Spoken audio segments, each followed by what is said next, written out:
দেখতে দেখতে বৈশাখ জ্যৈষ্ঠের শেষ প্রান্তে এসে বর্ষার আগমনী বার্তা দিচ্ছে। এদিকে তো আবার আমাদের চাঁপাইনবাবগঞ্জ জেলা যেন আম কাঁঠালের গন্ধে ম ম করছে। আকাশের বুক চিরে কখনো বৃষ্টি আবার কখনো রোদেরও দেখা মিলছে। হ্যালো এভরিওয়ান, আসসালামু আলাইকুম। কেমন আছেন সবাই? নিউ আরেকটা ব্লগে আপনাদেরকে আবার ওয়েলকাম করছি। যদিও বর্ষাকাল এখনো আসেনি, কিন্তু বর্ষাকাল না আসলেও একদিন রোদ তো একদিন বৃষ্টি, এই তো আর কয়েকদিনের মধ্যে শুরু হবে টানা বৃষ্টি। আর এই বর্ষাকালে আমাদের নিজেদেরকে যেমন সতর্ক থাকতে হয়, ঠিক তেমনি একটু গাছগাছালির এক্সট্রা কেয়ার নিতে হয়। বর্ষাকালে ইনডোর গাছ, আউটডোর গাছ, যে কোনো গাছেই পানি একটু সাবধানতার সাথে দিতে হবে। অতিরিক্ত পানি অথবা অতিরিক্ত কম পানি আমাদের গাছেদের জন্য খুবই ক্ষতিকর। অবশ্যই মাথায় রাখবেন, অতিরিক্ত বর্ষাকালে যে কোনো গাছ কাটিং করবেন না, কারণ অতিরিক্ত বর্ষায় ডাল কাটিং করলে ডাল পচে যেতে পারে। বর্ষাকালে আরো একটা জিনিসের আবির্ভাব ঘটে, যে কোনো পোকামাকড় অথবা অতিরিক্ত মশা। প্রকৃতির সাথে প্রত্যেকটা পশু পাখির আলাদা একটা মিল আছে, তাই এগুলোকে আপনি যা কিছুই করেন না কেন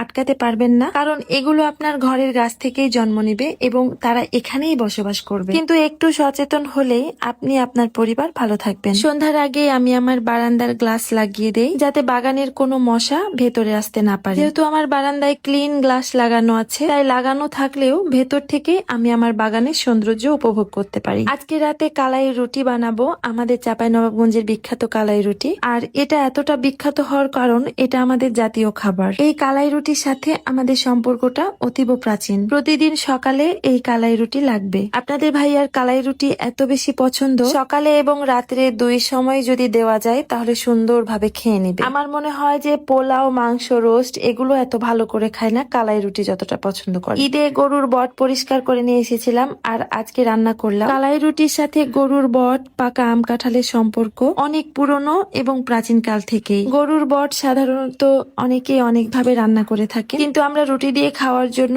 একটু ভাজা ভাজা করে নিই। আর এই ভাজা ভাজা বটগুলো কালাই রুটির স্বাদকে আরো হাজারো গুণ বাড়িয়ে দেয়। তো আমাদের এই চাঁপাইনবাবগঞ্জে চলছে প্রতি সন্ধ্যায় আম, কাঁঠাল আর কালাই রুটির সমাহার। তো আপনাদের সবার কি অবস্থা অবশ্যই কমেন্টে জানাবেন। আজকের ভিডিও একটা নর্মাল গ্লাসকে কিভাবে এত গর্জিয়াস বানিয়ে ফেললাম সেটাই আজকের ভিডিওতে আপনাদের দেখাবো। যে কোনো কিছুতে কালার করার আগে আমরা ফার্স্টে একটু ড্র করে নেই, কিন্তু এই গ্লাসের উপরে তো আর পেন্সিল দিয়ে ড্র করা যাবে না, তাই আমি এখানে ভেতরে ডেকো পেজটা দিয়ে দিছি, যাতে নিচের ডিজাইন গুলা দেখে দেখে আমি আউটলাইন দিতে পারি। এখানে যে শুধু ডেকো পেজই রাখতে হবে এমন না, আপনি যে কোনো হোয়াইট পেপারে আগে ড্র করে নিয়ে পরে ভেতরে রেখে আউটলাইন গুলা দিতে পারবেন। আপনারা বেশিরভাগই মেসেজ দিয়ে আমাকে জিজ্ঞাসা করেন যে আপু বোতলের উপরে কি দিয়ে আর্ট করব বা গ্লাসের উপরে কোন রং দিয়ে আর্ট করা যায়।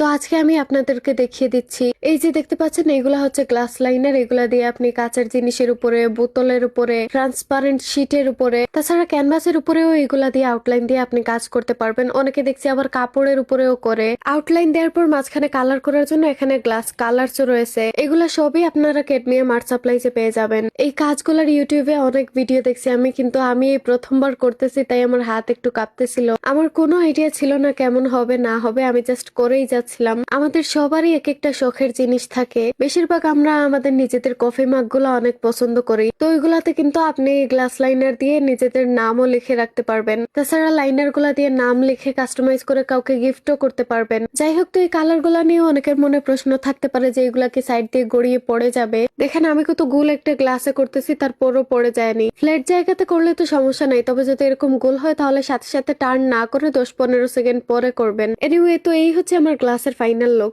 আমার কাজও তো ভালো হয়নি, কিন্তু তারপরেও যে দেখতে এত সুন্দর লাগবে আমি ভাবিনি। আপনাদের কাছে কেমন লাগলো অবশ্যই কমেন্টে জানাবেন। টাটা।